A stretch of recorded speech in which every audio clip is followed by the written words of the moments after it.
And good morning, everybody. It is Friday. You made it through the week. Congratulations. My name is Bryan Armentrout with the Food Safety Foundation, and I'm really, really happy this morning here to have on the show with me my good friend Melody Gee from Corvium. How are you, Melody? I'm good. How are you? Good, doing good, doing good. How's the weather in your area of the country? Good. Oh, it's actually a little bit cool down. It's like around 78, 80, and with way less humidity. So that makes me happy. It's That's good. good. I mean, so yeah, Melody is kind of like the DC area, kind of Yeah. like around there.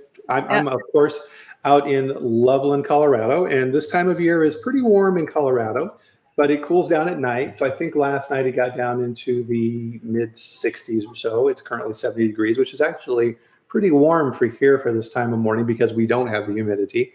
And getting up to the 90s. We're getting a lot of smoke. There's a lot of fires out in California and Oregon, and it's kind of wrapping around and coming down to us. So we're getting the smoke. So everybody, please chime in here and let us know where you are in the world. We love to hear from you. And again, with the Food Safety Chat, every week we have a food safety topic that we talk about. And this is not a presentation. This is a discussion. And I think today's topic is going to be one that has a lot of discussion. And of course, this goes live on LinkedIn, Facebook, YouTube, and Twitter every Friday at 8 a.m. Mountain, 10 a.m. Eastern. So today's topic, Melody, I think is going to be an interesting one for sure. So we'll get to that in just a bit. So one of the things that I'm always in such a hurry, Melody, to get to the topic, and I always forget to have our drink. So everybody, please join us wherever you're at for our morning drink. I have coffee, and I think Melody, you have coffee too? Yeah, of course, coffee. Of course. So please join us, everyone. Very good. Always a great way to start the day. Oh, yeah. So, Melody, your title is a long title, and so I wrote it down here to make sure I get it correct. So you are the Vice President of Governance, Intelligence, and Analytics at Corvium. Yes. Wow. So that's a lot of stuff there. Yes. And then it's I know. Yeah, there's a lot of stuff there. It is. With entrepreneur, you get creative, but the intention is to help the industry with smarter food safety.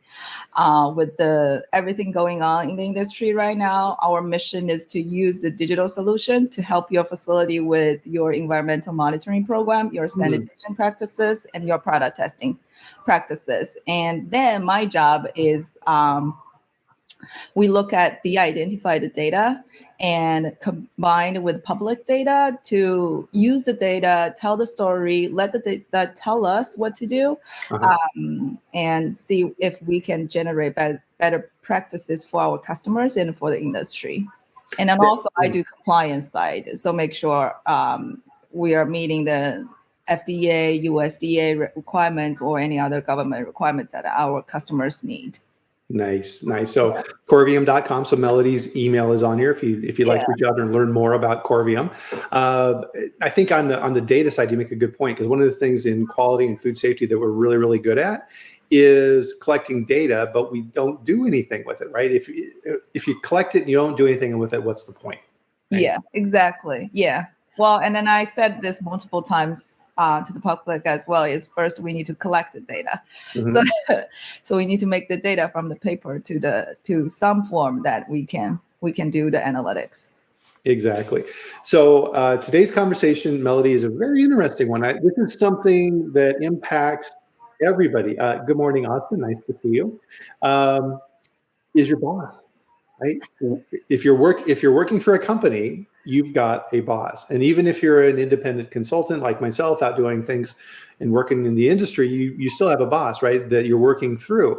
But within a company, your boss, I mean, they're critical, right, to your success in the company.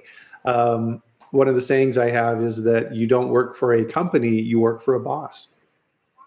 In a sense, yes, exactly. And then plus to the food safety and quality industry, boss, or we call it a team leader, is extremely important, because in a sense, he's a boss and he's also an employee. He serves each layer to make the business success.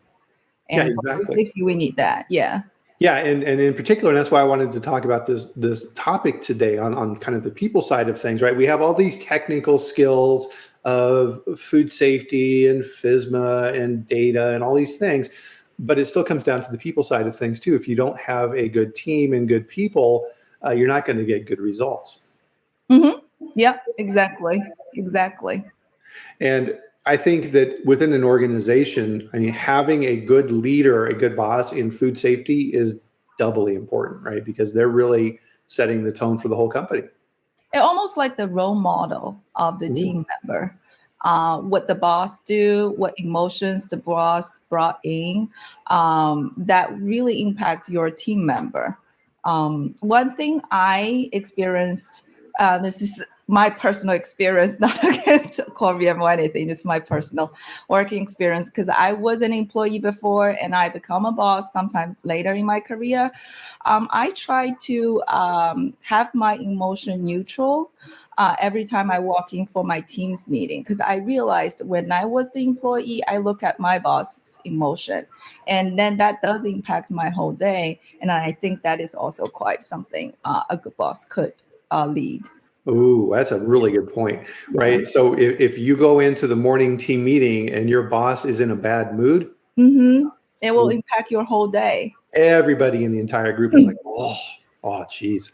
And you bring up a good point in that it's something that as anybody within the company, leaders, employees, it doesn't matter, is recognizing that we all have blind spots. There's certain things that we do that everybody else sees. And here's one for me. This is kind of an embarrassing one, but so when I'm working, and I didn't know this, but when I'm working, I would be sitting in my office and I'd be at my computer and I faced the door, Melody, and I'd be working, right, typing away on my computer. And if I was concentrating, I had a look on my face like this. Right? That's me too. and people would come by my office to talk with me and look in my door and go, ooh, and they would walk away. And then I didn't notice because I'm concentrating and working hard. But somebody finally brought this to my attention and they're like, well, Bryan, are you mad? I'm like, well, no, why? What's up? It's like, you look mad. I'm like, oh, right. So what this, I guess I had resting bitch face, I guess is what they call it, right? So I'm like, wow, I had no idea. I had no idea, right? So once I became aware of it, then I could work on it and gradually, fix that behavior, because that was impacting other people in the organization and I wasn't even aware of it. Yeah, absolutely. Yeah. Another thing I was thinking, because I was more thinking food safety and quality, and then we always talk about continuous improvement. And as a boss or a team leader, that's also something that you could look into your employees. Obviously, every employee is different, but where are they good at? That it's our job or the boss's job to dig in to make it a strength to help the team. And then what are they not good at it or weaknesses? And that's also depending on the culture, it's somewhere we can help them to develop so that we can all, from the people, from food safety, we all continuous improve. Yeah, oh, absolutely. And so we were talking a little bit before we went live here about personality, right? We all have personalities. Myself, I'm a very introverted person. I'm perfectly fine staying at home and playing with my dog and all these type of things, right? I don't need a lot of social interaction, and those type of social interactions actually drain me, right? And there's other people, right? Of course, extroverts and type A's and these type of things. And if as a leader, you're a strong, driven, type A, rah, rah, rah leader type thing, and that's the only people you hire because you don't understand introverts and you don't understand those analytical people, they're weird, and you build a team of type A personalities, you're in for a lot of hurt, because all those guys are going to do is fight with each other, right? Because that's what they do. Yeah, one thing I heard from the course that we took at my previous employer, they were for the management and leadership, they were like always saying it's good you have a team with a combination of 4 major types of personality: introvert, extrovert, people person, task-driven person. That way you have a very balanced team to support a business. Because ultimately, regardless you are a boss or you're an employee, you're working for the business. So if you have like the team member or the boss ourselves, we have the intention that, what's good for the business? It's objective. And that way, everything could be objective and people knows a very consistent standard to work with. Because every time when they're facing a decision, they will know, okay, I'll pick the decision which works for the business. So that's also it's a good morale in the team, like consistency, how you make the decision objectively, and what's the objective, the business value, the business benefits, and that's why we're all here working in a team. Well said. Well said. It's very interesting. I've led quality assurance at some very large companies and had large teams, and it's an extra burden, right? So if you're the vice president in charge of purchasing, right, you have the things that you're doing. This is not to discount those activities. That's not what I'm talking about. But if you're the vice president of quality, you have all those business things that you need to do. And then you've also got the extra burden of maintaining the food safety in the company, right? You are the face of food safety within the company. And one of the things, Melody, I used to do when I would start at a new company is I would sit down with the CEO and say, okay, I'm responsible for food safety in the company. If there's any type of a crisis, right, I'm going to be the person leading those activities. And that's going to be, as the CEO, it's going to be hard for you because you're the boss and you're going to want to step up and do that. But I'm here to tell you before something happens that that's the wrong thing to do. And they're always like, right? And I'm like, no. And I would explain why that is, right? You need to have somebody who's managing the crisis and coordinating the activities. And if you have two people doing that, it sends confusing messages, right? So you have to kind of take a little bit of a back seat, and you have to explain this diplomatically and work through it. And you also have to do scenarios and training so they get used to that and don't go back to the behaviors that they normally do as a CEO. Because if you have a food safety crisis, all bets are off, right? The whole goal at that point in time is to save the company, right? It's to protect the consumers, make sure that no one is sick, and God forbid, worse things happen, and make sure that the company is able to recover and move on. And everything stops in a company if those things happen. And the CEO needs to understand that. And they need to support that, right? So as the head of quality, right, you really, really have to be able to have that message in the organization. Good morning, Corey. And push that forward and make sure that everybody understands that. I like to say, and this is what I would always teach my quality managers, Melody, is that you are the conscience of the organization. You are the person who says, this is good, this is bad, this is right, this is wrong, this passes, this fails. You're the standard. You're like the little angel on the shoulder of the plant manager or whoever it is above you, and giving them direction and saying, this is not good, right? Or, oh yeah, this is great, things are going well, right? You are guiding the ship and making sure that things are done correctly. And it's a huge burden. And I think a lot of times that pressure can really get to people. Yeah, absolutely agree. Because unfortunately, this is true in other career fields as well. But within quality, it seems doubly true, Melody, as well, is that unfortunately, if we do a really, really good job in food safety at what we do, nobody notices because things are going great, right? Yeah, I always that reminds me. There's an analogy that I always use. I try not to offend or anybody, but like I feel like food safety and quality is like the IT department. Like if your computer going well, you probably wouldn't think about the IT department. If there's something wrong, you will think about them. But that's not the right. We are there. Yes, you're right. We need to have a present that we are maintaining the business smooth. Right, exactly. And that's part of a big role of the boss, right? And this is something that they really need to push forward through the organization. So when we were preparing this, we put together some lists on your boss, right? So part of the messaging here, I think, is this is an extremely important decision for you, right? If you're working for a company, you have a boss. And that's who you work for. And I think a lot of people are too passive on this decision. You need to make sure that you're working for a good boss that you're compatible with and has these type of strengths and opportunities in the organization that they can help you. Again, right? You work for a boss, not a company. And so if you work for a good boss in a so-so company, you're going to be fine.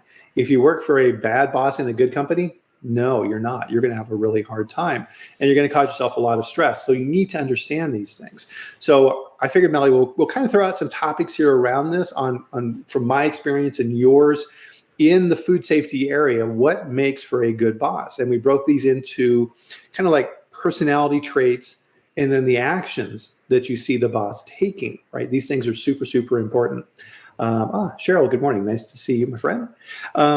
So for personality traits, I think transparency is super important, right? You need to know, Melody, with your boss, what they're doing and why they're doing it. Yeah, well, and then, well, in a sense, it's an open communication environment. And then for food safety and quality, it's extremely important to hear people out, to give constructive feedback, not based on, in a sense, it's transparent as well. Like you can tell the team member, and team member can share with you anything they would like to share.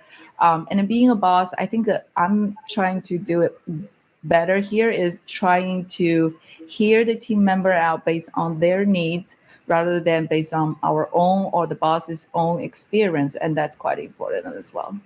Oh, absolutely. Yeah. So, I mean, with the transparency side, obviously as a boss, you can't share everything, right? There's personal information and confidential things that you can't share, but there's a whole lot of stuff that you can, right? Relative to how the organization is going, what the direction is, how you are leading the group in those areas. And everybody needs to understand these things so that it's consistent. You don't want to be someone who is withholding information. And some people will do this because they think it helps them, but in reality, it hurts you. So a transparent boss is super important. And on that side, and this goes in it too, is consistency. Human beings like consistency. So as a boss, you need to build that in and have a routine that your team is used to. So on Monday mornings at 9 o'clock, you have a team meeting, right? Come rain or shine, there is a team meeting. If you're on a plane at that time, it's probably not a good decision, right? You need to have that consistency. That's why with this food safety chat, we do it every week at the same time, right? You build that consistency and people come to expect that. It's kind of like, it builds familiarity, right? And so it ties into, I think, with the transparency piece, right? Because then everybody understands. One of the things I used to do with my quality systems team at Whitewave is we would have a meeting, and I had a big whiteboard put in my office, and we put up the goals for the quarter, and then we would go over those. And at the Monday meeting, we would go around, and we didn't do this in the conference room. We just sat in my office and did this, and it'd be like, okay, so what are you working on? What are you working on? What are you working on? Here's what I'm working on. Okay, everybody go, right? Like a football huddle or something like that. And off we would go.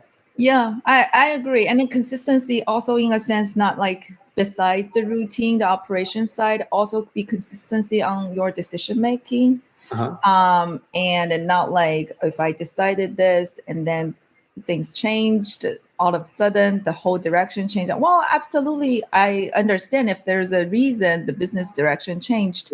But it's just trying to be consistency on the decision as well. That's super important. Very good point, Melody. One of the things I would train my quality managers in is that there's 3 buckets of decisions that you need to think about. Let's say you're a quality manager in a plant. The first bucket of things that you have is operational data. So pounds per man hour, downtime on the line, energy consumption, how long it takes for sanitation, all of the things that the plant manager needs to run the business. This data needs to be gathered, and that's great. But from a quality standpoint, it's not driving any decisions in your area. The next group then is food quality information. So things that aren't impacting food safety. So for example, weight of the product, is the packaging aligned correctly? All the things that the consumer expects when they buy your product. The third bucket then is, of course, the food safety bucket. And this is that right, wrong, good, bad bucket where you need to be extremely strong. And I would always make sure very, very clear with my quality team that third bucket, the food safety, is easy. Right? If you think there's a food safety issue, let me know and I will back you 100%, right? There's no compromise on food safety. To your point, the business decision is in the food quality arena. right? Because there's a spectrum there. Mhm. And quality's job is to get the data, meet with the management team, and decide the right course of action for the business. Mhm. And a lot of times, quality people get those two groups confused, right? They will think that the quality things are safety things, and they'll dig in when they really shouldn't dig in. Yeah. Yeah. And I think, and really that consistency piece, that really helped trigger that around that, because that was a really good observation on your point. Making decisions in advance provides that consistency. People need to know, if this happens, this is how Bryan will react, right? And they know in advance. They know what I'm going to say before I say it. And if you get to that point, you're being consistent. Yep. Mm-hmm. Mm-hmm. It's hard though. Oh yeah. It's a constant effort. Yeah. Austin had a comment here. Humility, absolutely, is a great skill to have as well. If leadership displays humility, then it makes it easier for employees to bring up potential risks. 100%. 100%, right? If you become so infatuated with your, I'm the vice president of so-and-so and right, and you get so wrapped up in that, you're not going to be in that role for long. Yeah, absolutely. And that remind me another thing I am thinking a good boss, and that's actually what I learned through the career, and especially my current boss, that it's the ego. And we don't have ego. Like a good boss wouldn't have ego as well. It's the reason you are driving the boat. And this is first thing I learned from my boss. It's really nice. He's really good boss. A good boss also rely on the expertise from the team. So the less you are, or I'm the VP or I am the COO, I know everything, it wouldn't trigger a good performance.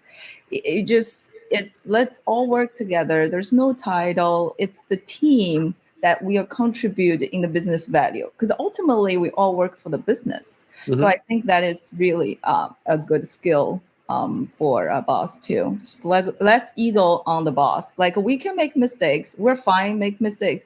We don't know everything. I mean, that's why I have you in the team. Yeah. I grow your expertise. You're helping our team in general to become a good, valuable resource for the business. Absolutely, 100%.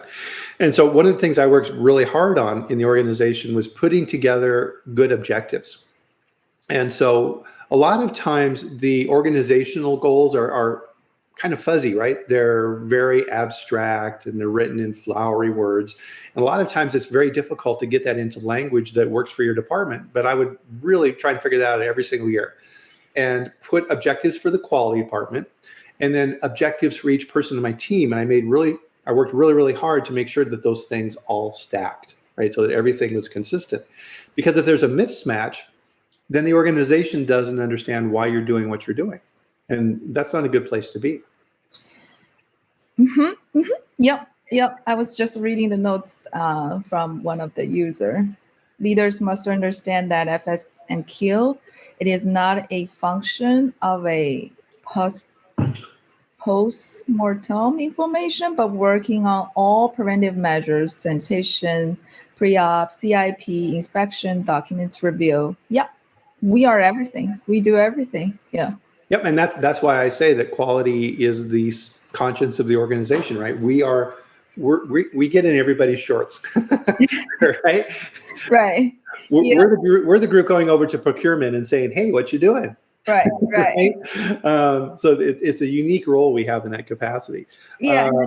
Echo back to your objective. I was thinking also for a QA food safety leader, it's very necessary to understand what are the business objectives and translate them to what are our team objectives. Then translate it layer down to what are each employee's objectives. That way they feel related. They can all support with their own goals. You meet your team goals meet your business goals. So I think it's always good to tie in business, team, and the individual, and that will more collaborate together. Yes, a good leader is integrating quality into the rest of the organization. And that's a challenge sometimes to do that, right? And doing that through the objectives is a great way to do that. Here's one that I think is super important, right? Is the boss's job is to make himself obsolete. the boss's job, right? If you're a director or a vice president and you want to get to the next level, you need to train your team members to be able to do your job. And a lot of times managers get very scared by that, right? But looking back over my career, Melody, some of the things that I'm most proud of is the people I've been able to help advance. And now I have former team members of mine who are now vice presidents of quality at other food companies. And I love that. Yeah, that is a great point. It is. In order for you to move up, you have to have somebody can help you, to support you, take your position. So in a sense, we all work together. Yes, absolutely agree. Yep. And good morning, Jill. Nice to see you. And what's interesting too, right, is these 2 points kind of tie together, because if you do a great job of helping your team grow and make yourself obsolete, and you have good objectives that are tied to what the organization is doing, that means then that the company is going to see your team. Here's something that we used to do at a company I used to work for. So here's a little behind the scenes look at the leadership level within a large company. Is we would get together every quarter, all the senior leaders, and we would do a rotation, and every team member in this group had to bring to the table one of their star performers on their team and talk about that person. And say, okay, here is this person. She does this and this and this, and she's really good at that. And the idea was to open up these borders between the different groups, so that if an opening in the engineering group on the technical development and plant design and those type of things opened up, and I had a team member on my group, that was a potential fit, that may be a path, right? It's not always, where you just go straight up. You need to think about these type of things too. And people talk. Right? We're all people, and getting the reputations of those performers out there to the other leaders in the organization was extremely valuable in helping grow my team. Absolutely. And I want to extend a little bit on your point on that, because I was thinking that's one thing I read from a book as well, the 5 Dysfunction book.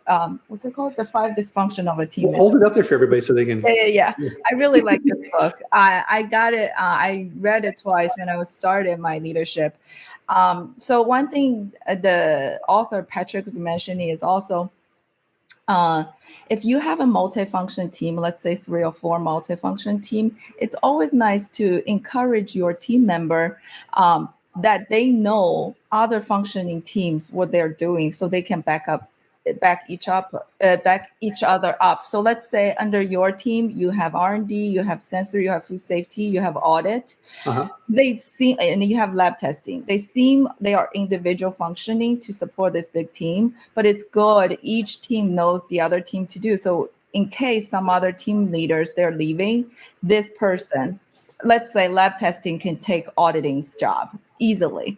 That also based on what all you just said, the consistency, the transparent, the encouragement, the morale of the team. So they are confident that they can know other functioning team's job without being or feeling any insecure. And that's a good, healthy team as well. It just extend a little bit on what you're talking about. There's an open in other team, same thing. And there is, other functioning teams working, and then in case something happened, we can back each other up. And this is extremely important within a food safety and quality organization or team.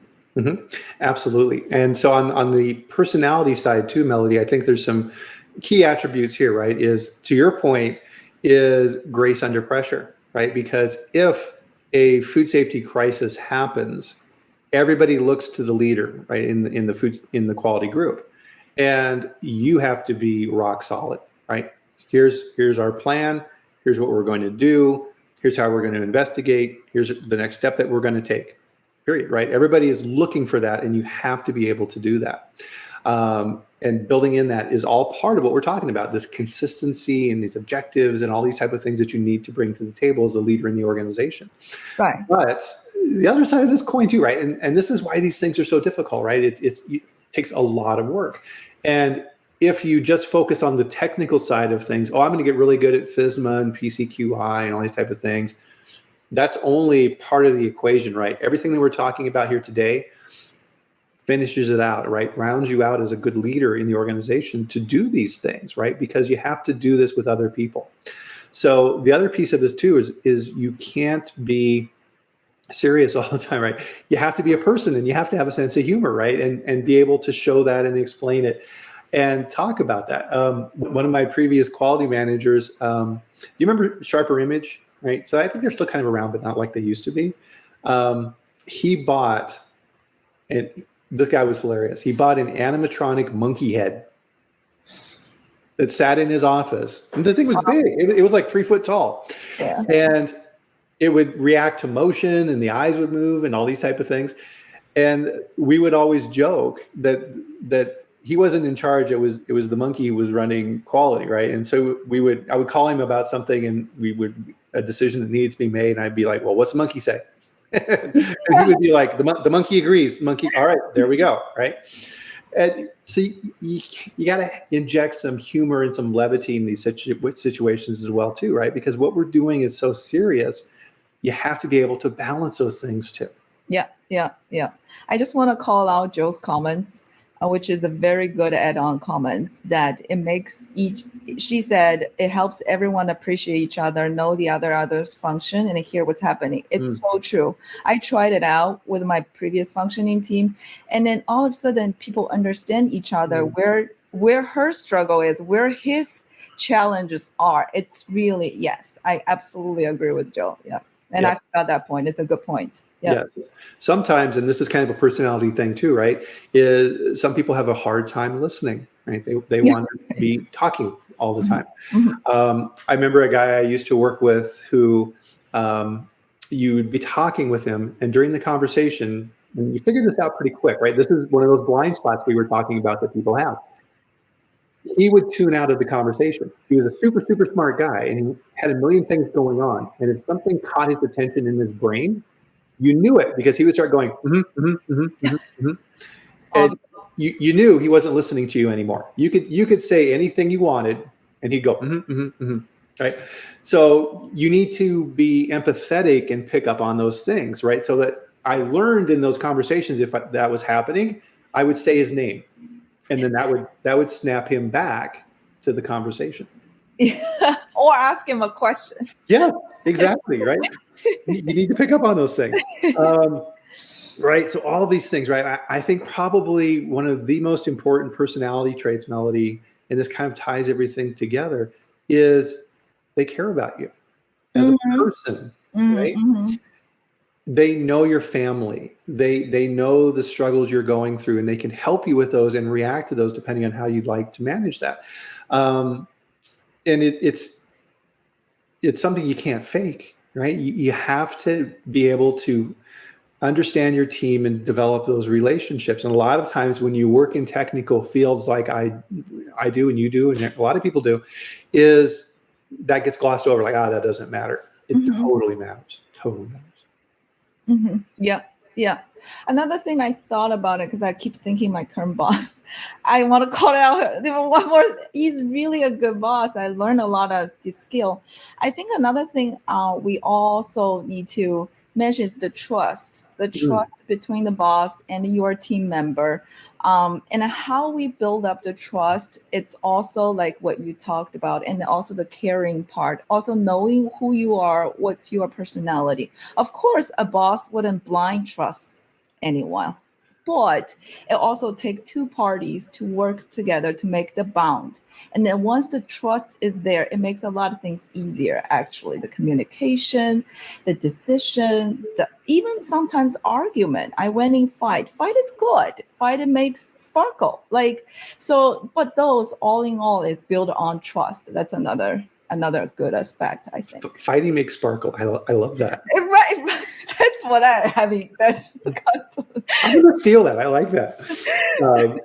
Jill had a comment here. It takes an intentional leader to recognize the value of bringing functions together, creating time and setting the expectation to learn from each other.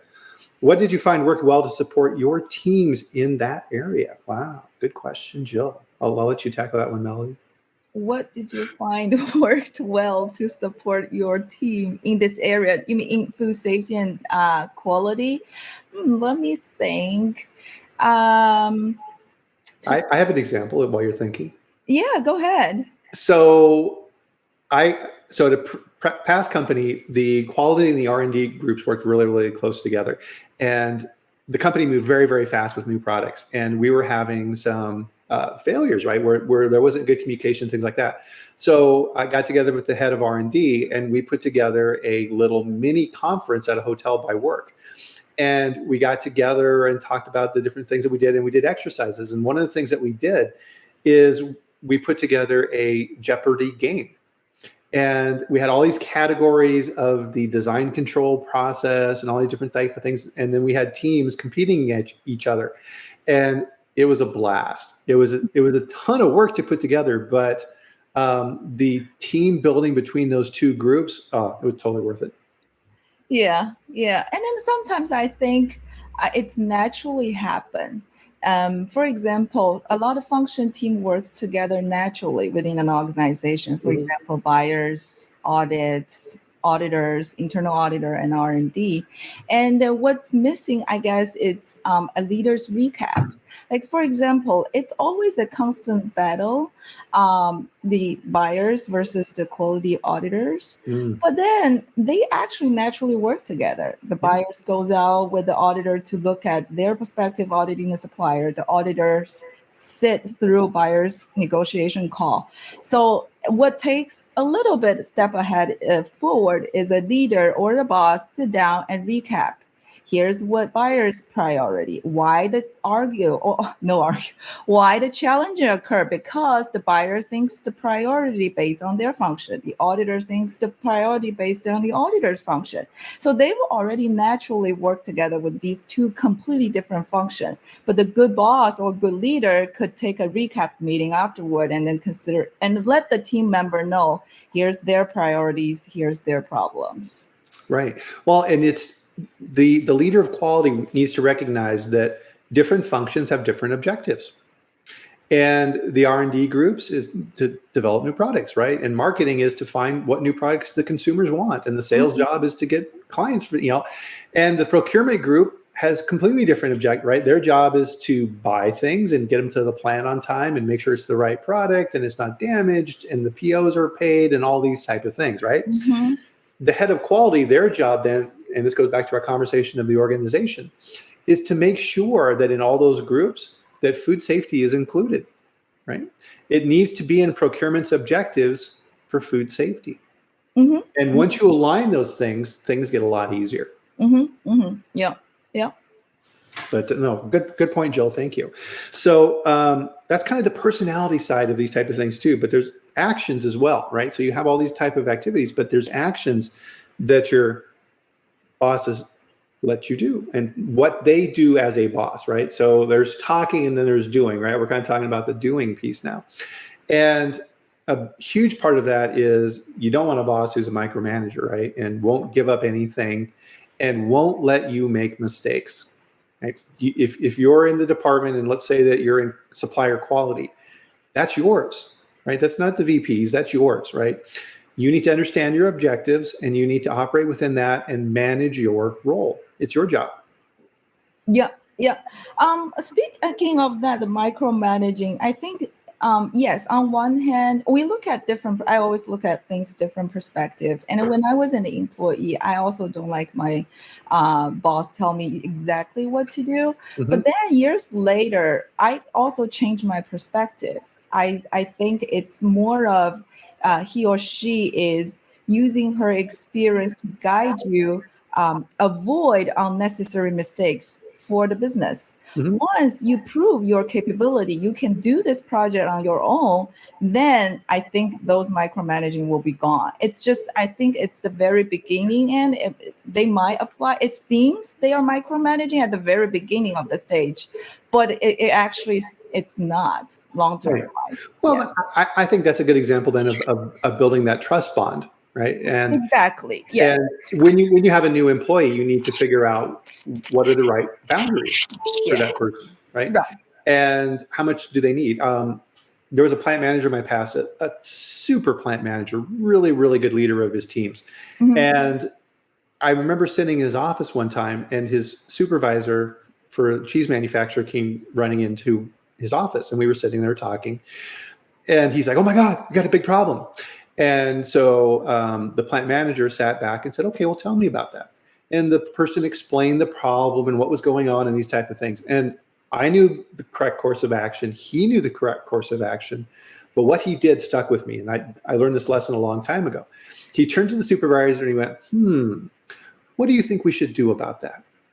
And then the supervisor thought about it and said, "We should do this." And it was the right thing. And then he said, "Great, let's do that." Right? It would have been really, really, really easy for that plant manager to go, and jump up and go save the day, right? Wrong. Right? He knew that his supervisor was trustworthy, to your point. He knew that he could make these decisions correctly, and he was helping him grow, right? Yeah, that's very super important. As a boss, you have to be very careful about this. If you let their problems become your problems, they're happy. A lot of people are happy to do that, right? They need to figure out their own solutions. Yeah, and that can be hard sometimes. Yeah. On that side of that too, right, is the blame game, right? If bosses need to look for systems, right? It's not people, it's systems. Why did this system not work correctly in this instance, right? If a boss says, who did this? Who failed, right? Ooh, that's not good, right? They fail because there was probably a system, right? And you need to figure out and keep it at that level. And on your team, if people start talking with that language, it needs to be corrected pretty quickly. Yeah, I always think about that root cause analysis can be applied here. Like why it happened, how it happened. And then as boss, you need to have that capability to do the root cause and find the root cause. Because sometimes it's not employee, it is the system, it's the business operation caused the behavior. So we should be able to find that root cause. Yeah. Exactly. Right. And so we've been talking about this, but we haven't specifically called it out, right? They mentor you, right? Mm-hmm. So part of this is the boss understanding what it is the employee wants, right? Do they want a promotion? Do they want to move up? Do they want to maybe go to a plant and be a quality manager in a plant? What is their career path? What are they thinking? Mm-hmm. And then helping them move in that direction. Mm-hmm. Huge. Exactly. Yeah. And then sometimes a good boss can see a employee cannot see. You might see some of the employee be a little bit more humble or shy.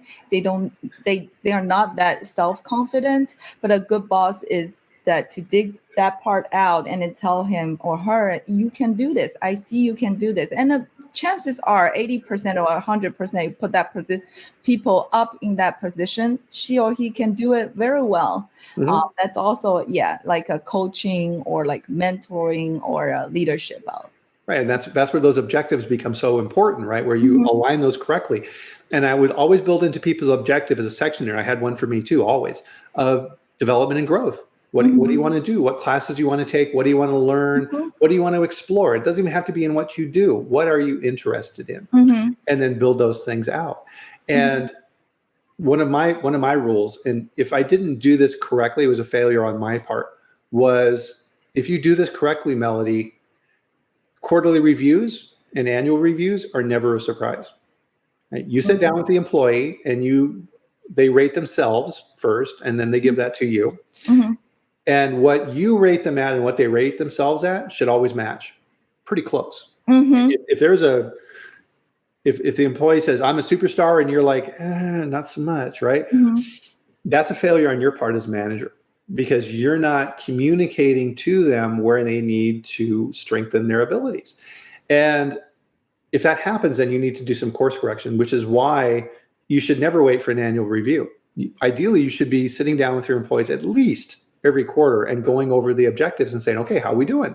Have you signed up for that SQF course yet?" "Oh, no, I haven't done that." Well, you probably get moving on that, right? There's not many openings left. You need to get signed up for that. And you get that feedback process going so that they understand exactly where they're at and where they're going. So looks like Melody's frozen there a little bit. We'll keep going here. They help your career, right? So as you're going through this, they're helping and developing so that you can get to those next levels. Super important.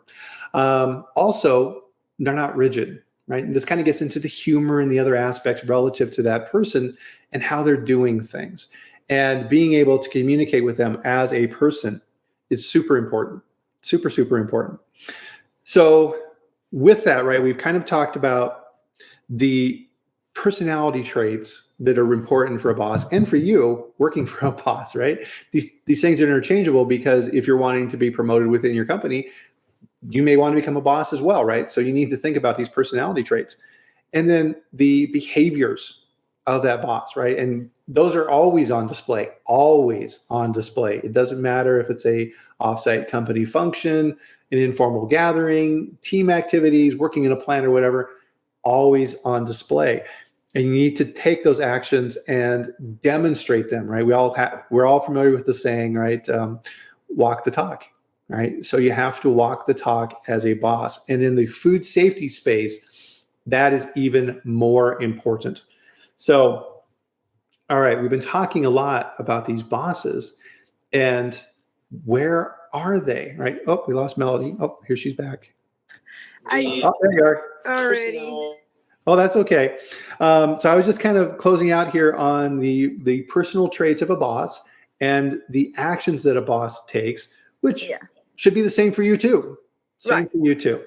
So part of this then is, where are these bosses, right? Where are these people that you want to work for, right?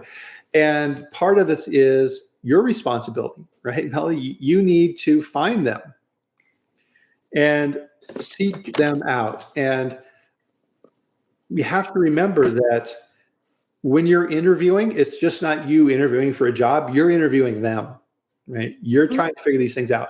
And if you're considering a position, you absolutely 100% every time you have to speak with and be interviewed by the person you're going to work for, period, right? If that can't be arranged, don't move forward until you can, right? You have to understand that.